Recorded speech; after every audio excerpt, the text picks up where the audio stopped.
Hi everyone, this is the second video for class today.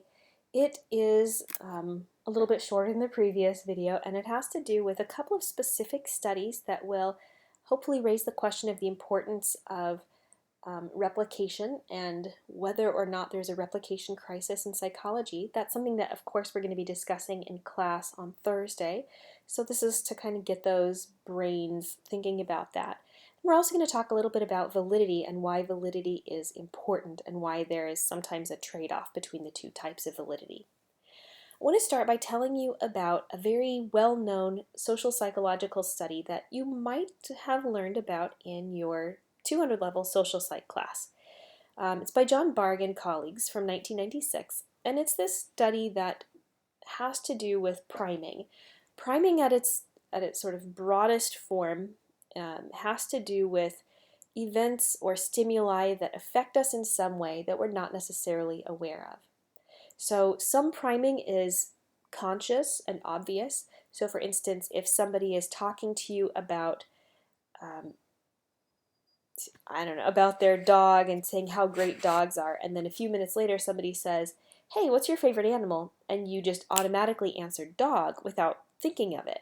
If your response was influenced by that person previously talking about their dog, and you don't have like a super firm opinion about what's the best kind of animal, that's priming. My 3-year-old does this all the time. We'll be talking about colors, we'll be looking at a book or something, and somebody will ask him, what's your favorite color? And his answer is always whatever color he was just looking at or talking about. Always. It is so consistent. So his favorite color can be blue or green or yellow or purple or pink or black or white or anything. It's just whatever somebody said recently. So that's the idea of priming, when you are influenced by something that you have encountered recently. So what Barg and colleagues were interested in was, can we change somebody's behavior, such as their walking speed, by priming them with something that they sort of could realize is there if they thought about it, but might not immediately connect to their walking speed. What they had participants do is they did some scrambled sentences tasks. So for instance, some of the, instead of saying, Susie walked to the grocery store, it might say, put the following back in order. Store walked to grocery Susie. I don't know if that was all the words, but something like that. Right, so then the participant has to unscramble the words to make a coherent sentence. So that's the scrambled sentences task. Barg and colleagues asked some of their participants to unscramble sentences that included old related words or elderly related words. So things like gray, deaf, elderly, frail, words like that. They had other participants, randomly assigned, do the same task but with young related words. So this, their scrambled sentences included things like strong, blonde, healthy, things like that. So participants either did the old related scrambled sentences or the young related scrambled sentences. Then Barg says, well, you're all done with the study, bye-bye. And the study was not actually done, that was some deception. So they timed how long it took participants to exit from the lab door to the end of the hallway where they left the building. So they had a research assistant standing there with a stopwatch, sort of a hidden stopwatch, timing how long it took the participant to walk down that hallway. What Barg and colleagues found, and why this study has been so widely cited, is that people who did the old related priming task actually took longer to walk down that hallway. They were slower. They walked in an, if you will forgive the expression, in an old way.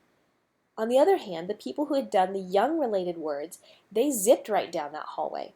They'd been thinking about youthful related things and fast and strength and things like that, and so they walked down that hallway substantially quicker than the other folks. So Barg said, awesome, this is really, really cool, right? You can have people do this, task. They're not connecting to their own walking speed, and you can actually impact how quickly or slowly they walk. So in terms of thinking about the design, again, you should have watched the previous video. The independent variable here is the priming. The conditions of the independent variable were old related priming through sentences tasks and young related priming. The dependent variable was how long they walked. Now there was a cover story, like how long it took them to walk to the end of the hallway. There was a cover story, right? The cover story was, hey, we need you to unscramble these sentences for, we're looking at cognitive processes or whatever, right? That wasn't true. That wasn't really the independent variable or the dependent variable.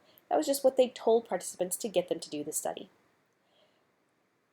Think about the study design. If you want to pause the video and sort of answer these questions for yourself, you sure can. The study design here would be experimental, because they randomly assigned participants to do either the old related or the young related task. They manipulated the type of task that they would do. The researchers manipulated the type of tasks participants did.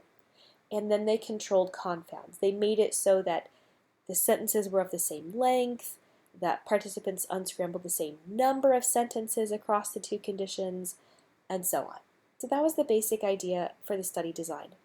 They did randomly assign participants to conditions. That's important. The hypothesis we talked about before, that there would be, that people who do the old related priming task will walk slower than people who do the young related priming task. And yes, indeed, they did use deception. So that's the basic idea of this study. Now, this study has been cited hundreds of times. It has launched a great deal of future research on priming and behavioral effects. So it has been really important for the field of social psychology. But there's a problem. Other researchers have undertaken replication attempts of Barg and colleagues' study of that young versus old priming study, and they have not been able to replicate those findings. So shown here is a picture of Stéphane Doyen, who is one of the researchers who's led one of these replications. He did a replication of that very study. He had participants do the same task, either the old scrambled sentences or the young scrambled sentences, and he had them walk down the hallway and timed them. But here's the difference that he did in his methodology. He had an electronic timing system set up rather than having people with stopwatches. So he would have, there's a sensor in the doorway as the participants leave, and there's a sensor in the exit door at the end of the hallway when they get done walking. And so it automatically, electronically recorded their walking time. Remember that Barg had research assistants using stopwatches. And Doyen found, I don't find any difference in walking speed. The old primed and the young primed people walk at the same speed. They get down the hallway at the same time. So what, says Doyen, could have possibly caused Barg to find those previous findings? Doyen concludes, well, maybe it has to do with that stopwatch. That is to say, the person who is holding and sort of concealing the stopwatch and timing how long it takes people to walk down the hallway might have unconsciously, inadvertently started the stopwatch a little bit sooner and stopped it a little bit later for the people who were in the old priming condition. For people who were in the young priming condition, they might have started it a little bit later and stopped it a little bit sooner, so that they, again, unintentionally truncated the amount of time that young people were walking. If this did indeed happen, that would have produced the pattern of results that Barg found, right? That old people take longer to walk down the hallway, that younger people take less time to walk down the hallway. And Doyen says, that's the only explanation I can think of. And so I got rid of that variable in my study, and boom, the result disappears.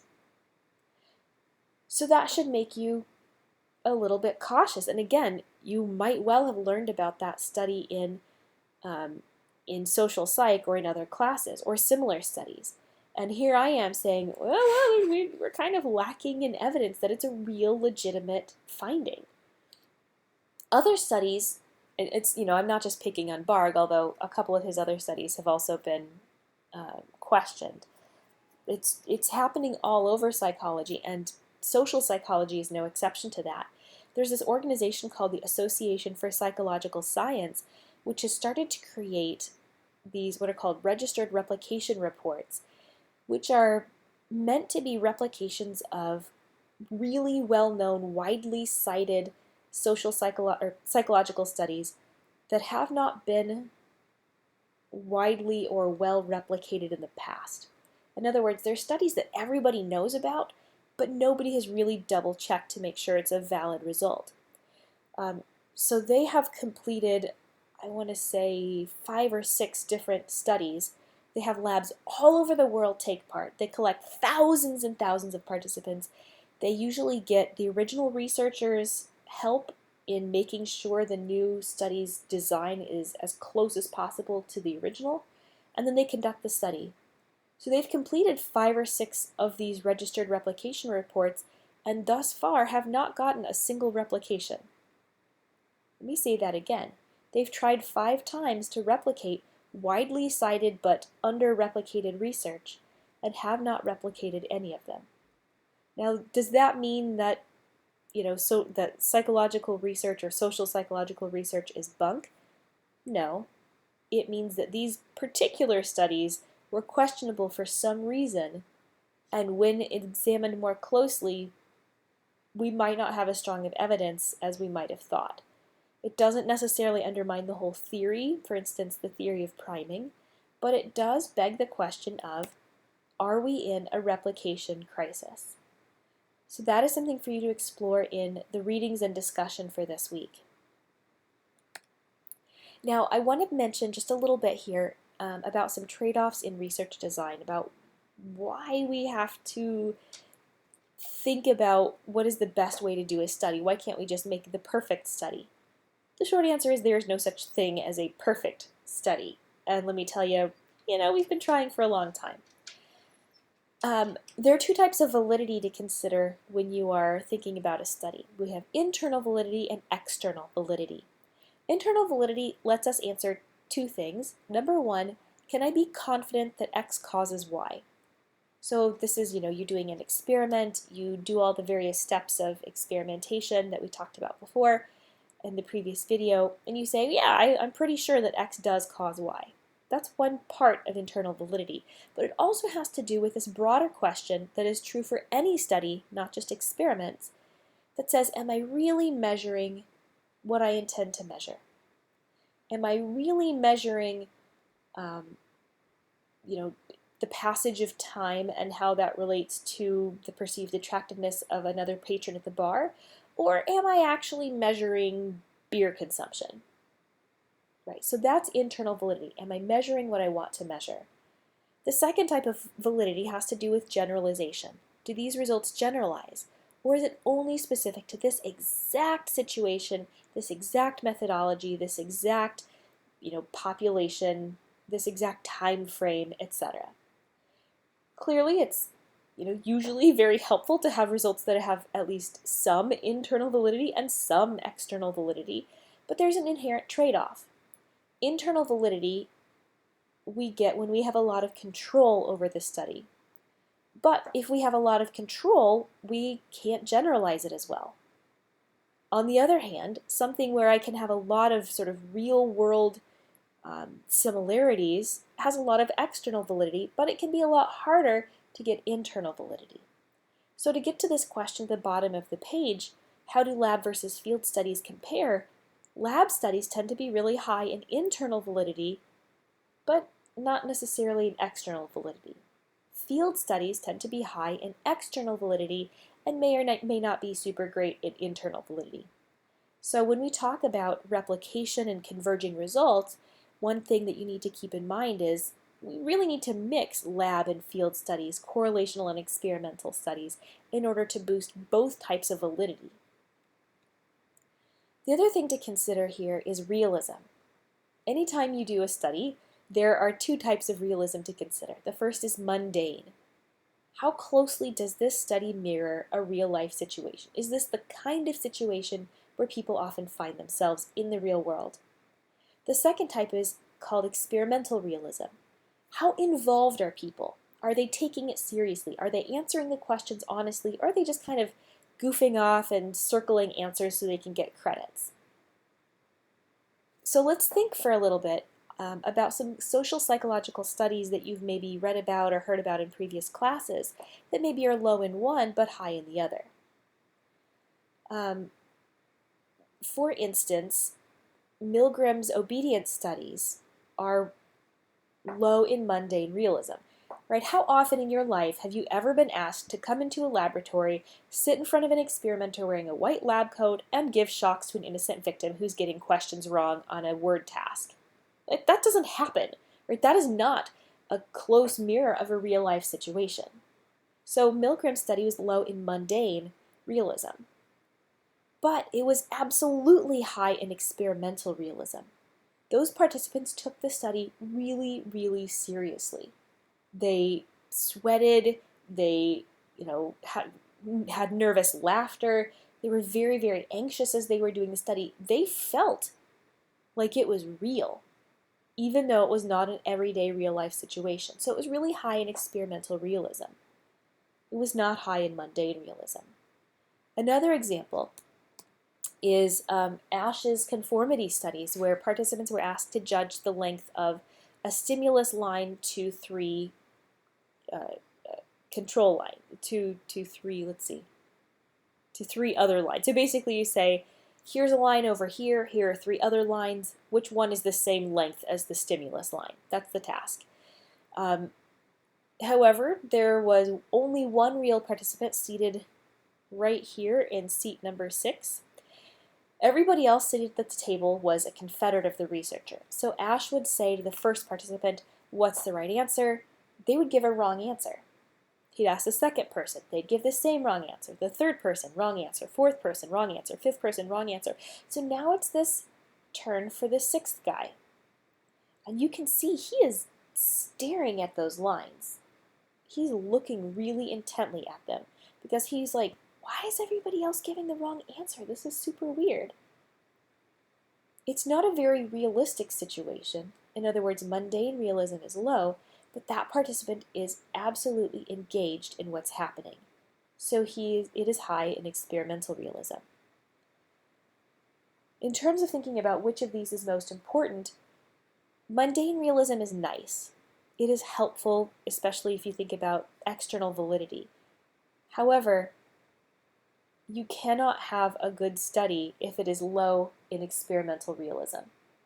If you have your participants who are just goofing off, not paying attention, who don't care about this study, who are not looking at the stimuli, who are texting instead, they are not engaged, and whatever data you get from them is going to be crap data. So in terms of thinking about these two types of realism, experimental is absolutely necessary and vital. It's not going to always make you have an excellent study, but it'll at least make it possible for you to have a good study. Mundane realism is nice, but it's not essential. Realism, another little point about this, realism and study design are two separate things. You can have an observational study that's high or low in realism. You can have a correlational study that's high or low in realism. You can have an experimental study that's high or low in realism. So it is not necessarily tied to the type of design that you're talking about. The other thing, and I mentioned this a moment ago, is that if you have mundane realism, if you have high mundane realism in your study, that means you're probably going to have pretty good external validity. But just because you have an experimentally realistic study, that doesn't mean you're going to have internal validity. Let's think about this for a second. Imagine a study that really, let me think for a second. In Pennebaker's study of the beer goggles phenomenon, right? His study was high in mundane realism because it's, going to a bar, looking at attractive people, seeing, oh wow, that's a really attractive person. That's a pretty realistic thing. So his study was high in mundane realism. his study was also pretty high in experimental realism. They took the study seriously, they were happy to be a part of it, they answered honestly. So we have experimental realism, but that doesn't necessarily mean that he was measuring what he wanted to measure. Remember, right, from the previous video, it's really difficult or impossible to know if the results that he found were due to the time of day, that time of the evening that people were measured, or if it was due to the amount of alcohol they had consumed, or something else. Right? So his study is still potentially a little bit problematic in internal validity, even though it has pretty good external validity. One final thing to say, and I know a lot of people get hung up on this idea of mundane realism, and they say, this study is not realistic, we just can't generalize it, we can't, it doesn't relate to the real world, it's just an ivory tower example, right? A lot of people criticize psychological research on those grounds, but let me try to back you up so that you don't make that sort of comment. Psychology in general, and social psychology in particular, is about testing theories.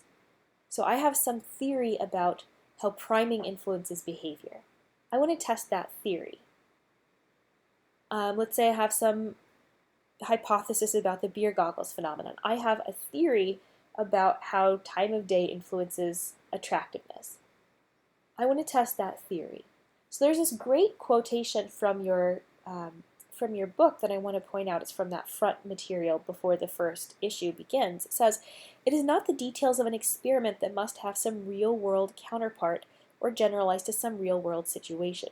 It is the theory that generalizes to the real world." So again, as social psychologists, we are typically not as concerned about making sure a study has super high external validity or super high mundane realism, because especially if I want to make sure the theory makes sense, or I want to see if there's support for the theory, I'm testing the theory. I'm not testing the real world. So it's the theory that has to generalize, not necessarily the experimental setting and methodology that has to generalize. Okay, that's it for today. Again, make sure that you complete all the steps that I emailed out before class on Thursday. If you have questions or concerns, please email me and let me know what those are. Thank you.